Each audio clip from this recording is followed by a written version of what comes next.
Elizabeth had seen at close hand the fates of her father's wives. Their main task had been to produce a male heir. When they failed, he'd simply cast them to one side. More and more, her virginity seemed to secure her personal power. But that power was still under threat from Elizabeth's Catholic cousin, Mary, the Queen of Scots. Mary had fled to England after the murder of her husband, in which she was implicated. Now she became the rallying point for English Catholics. Throughout the land, a network of priests set about undermining the authority of Elizabeth. Francis Walsingham, her determined chief of intelligence, undertook to crush the Catholic priests. He had 22 of them burnt at the stake for assisting the campaign. Elizabeth approved. In an age that was characterized by excesses of religious bigotry, Elizabeth was no soft touch.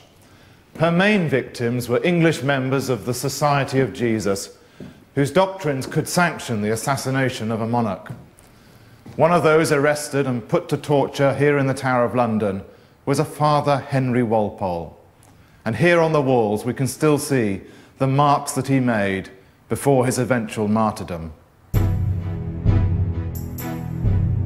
As Princess, Elizabeth had been the rallying point for disaffected Protestants. She'd been accused of treason and sent to the Tower.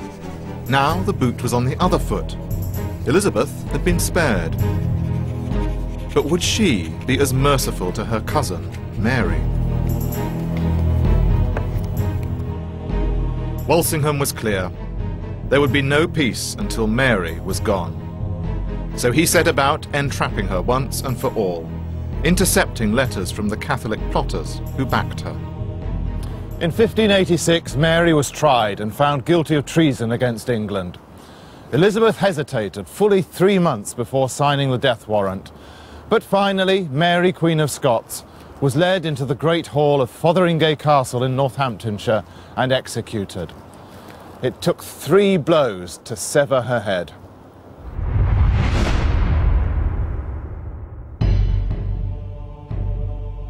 When Elizabeth got the news of Mary's death, she felt pangs of guilt about executing another queen. She blamed everyone around her, but not herself. Yet the Catholic threat had still not gone away. A year after Mary's execution, Elizabeth faced the biggest test of her reign. The Spanish Armada was sent by King Philip, Elizabeth's step-brother-in-law. He saw Protestant Elizabeth as ruler of a rogue state and planned to bring her into line.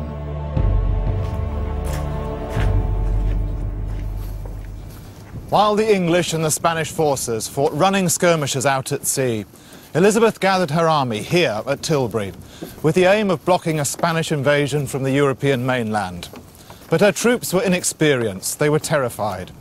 For this, the climactic moment of her reign, Elizabeth summoned her most stirring rhetoric, and she put in the performance of a lifetime.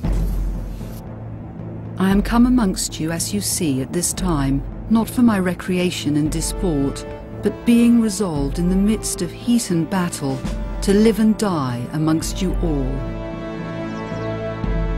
To lay down for my God and for my kingdom and my people, my honour and my blood, even in the dust. I know I have the body of a weak and feeble woman, but I have the heart and stomach of a king, and a king of England too. The speech and the scene couldn't have been scripted better by Shakespeare himself. Instead of taking shelter in one of her stately homes, Elizabeth had come here to mingle with her soldiers. Elizabeth had resisted marriage, insurrection, and invasion.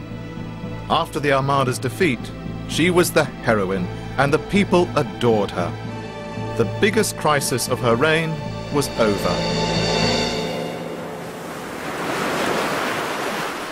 Elizabeth reigned for another 15 years, remaining single and childless.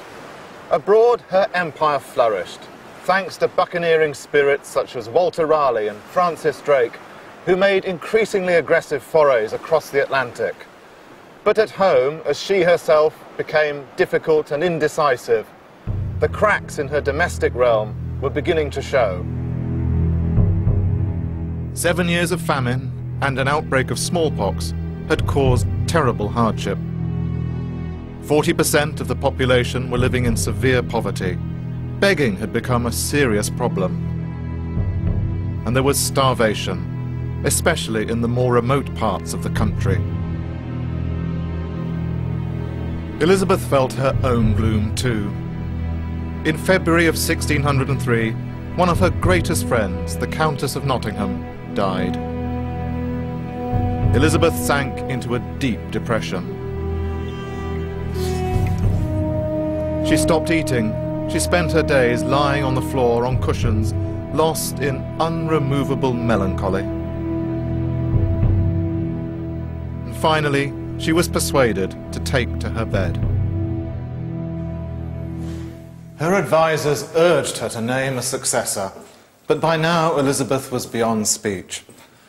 Later they claimed that she'd made the sign of a crown above her head. They took this to mean that she wanted James, King of Scotland, to succeed her.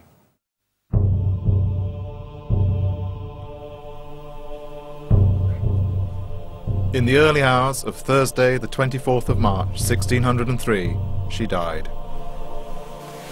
The sapphire ring on her finger was removed.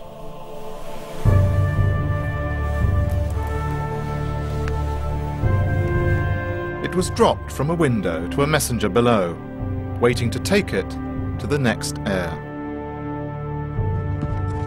King James VI of Scotland was about to become King James I of England. It was the Virgin Queen's final legacy. For the first time, England and Scotland would be joined under one crown. Halfway through Elizabeth's reign, a new pope, Sixtus V, remarked admiringly, "She's only a woman, and she rules only half of an island. But see how well she governs. Spain fears her, France fears her, we all fear her." Well, many mysteries still remain about the person of Elizabeth, and it's true that she was never short of enemies, but her success was always undeniable. She was quite simply the miracle of her age, and that is why an entire epoch in her honour is dubbed as the Elizabethan Age.